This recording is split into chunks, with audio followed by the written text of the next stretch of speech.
Hey, what's up, everyone? I want to welcome you guys to another episode of Here's What I Think with your host, Charles DeBanson, where we discuss everything from current events, economics, politics, and how it all relates to business and life. And today we have a hell of a show in store for you guys. Before we get into it, please make sure you like the video and subscribe to the channel if you haven't already. As you guys know, Donald Trump is making news right now for all the wrong reasons. Just 7 days out from the U.S. presidential election, he finds himself in hot water that I'm 100% sure that he does not want to be in right now. But as you guys know, he held a rally in New York City, Madison Square Garden, just this Sunday, where he had a amalgamation of speakers go up there and speak. You had Grant Cardone, you had Hulk Hogan, and some others up there. But the one that's really making headlines is a speaker / comedian by the name of Tony Hinchcliffe, who went out there and made some racist jokes about the Puerto Rican community, and is now causing Donald Trump and the entire Trump campaign to try to disassociate themselves with it. And Donald Trump's camp put out a statement. We're getting this from Good America. I saw it on Instagram, and it says, I don't want to show it to you. Donald Trump claims he didn't hear comedians' comments about Puerto Rico at NYC rally, says, I don't know him. So Donald Trump doesn't know who he has speaking at his political rallies. Fantastic.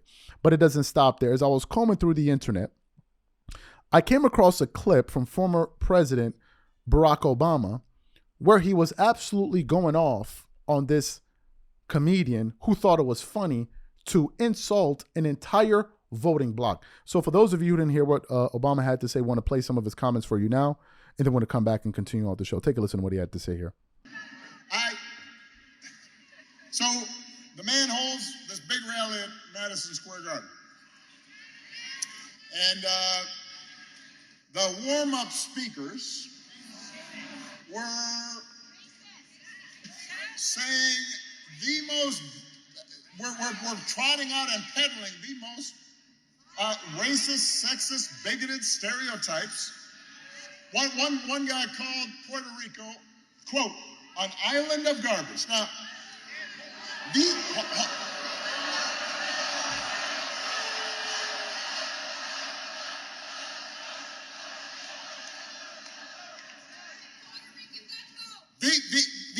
are fellow citizens he's talking about. Here in Philadelphia, they are your neighbors. They are your friends. They are your co-workers. Their kids go to school with your kids.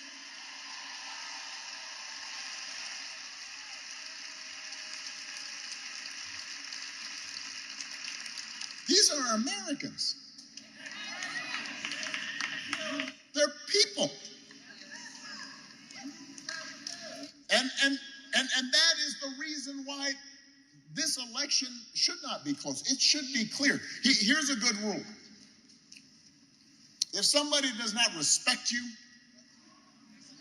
if somebody does not see you as fellow citizens with equal claims to opportunity, to the pursuit of happiness, to the American dream, you should not vote for them.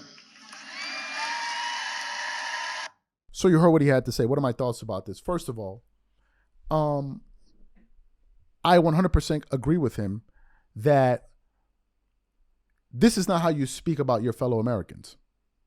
This is not how you do it. Maybe it's because I'm not a person that hates other groups. Maybe because I don't feel threatened by other groups. Maybe I'm just a person that just goes out there, lives my life, and tries to do the best that I can with the abilities and blessings that God gave me. I don't sit out there wondering, oh, this guy is coming to take. It doesn't factor into my daily life at all. At all. I'm not sitting there looking over my shoulder. Is this group coming for me? I don't view things that way. Okay, you're living in America. You're living in a land of opportunity. There's plenty of opportunity in America. Don't let only a fool will tell you, or a person that's never lived outside of America will tell you that America doesn't have opportunity. Those are the only two people. A fool and a person that's never stepped foot out of the United States that will tell you that America is not a land that's abundant with opportunity. It is. So to me, America is the place to be if you want to do things. There are other places as well, but so is the United States. So I'm not one of those people that's down on the United States. Oh, it's coming to an end. I don't believe that whatsoever.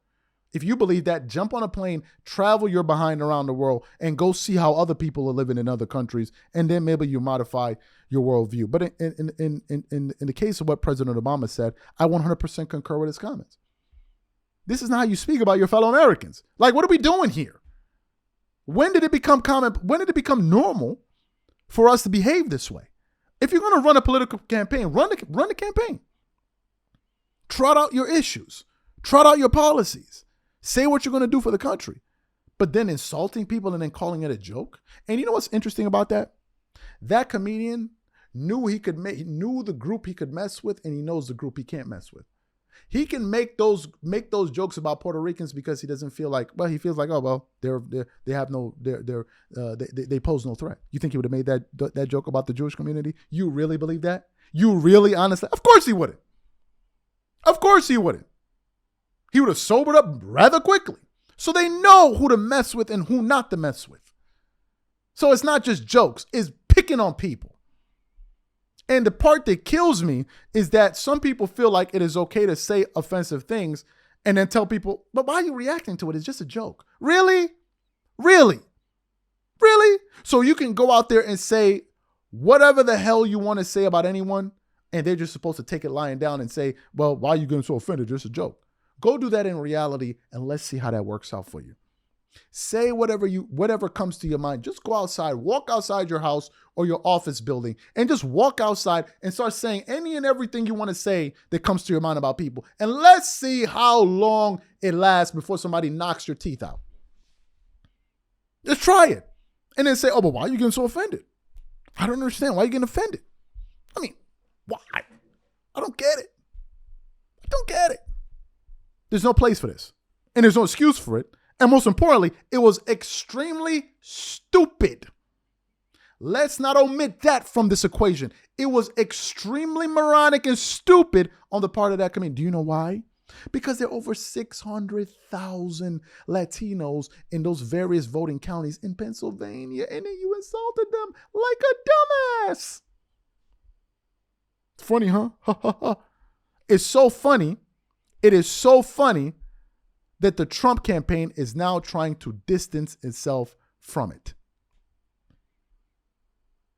Oh, and as we're doing this show, it turns out the comedian himself, I could be wrong. I don't want to believe it's true, but I think he put out a press release on Twitter reacting to the backlash that he got. I just hope that I'm wrong about this one. But according to the comments that I'm reading here on Twitter, and I don't want to believe it, because if it's true, he says something to the effect of, these people have no sense of humor. While that a vice presidential candidate would take time out of his busy schedule to analyze a joke taken out of context to make it seem racist. I love Puerto Rico and vacation there. I made fun of everyone. Watch the whole set. I'm a comedian, Tim. Might be time to change your tampon. That's your man. This is your guy. Have fun with him.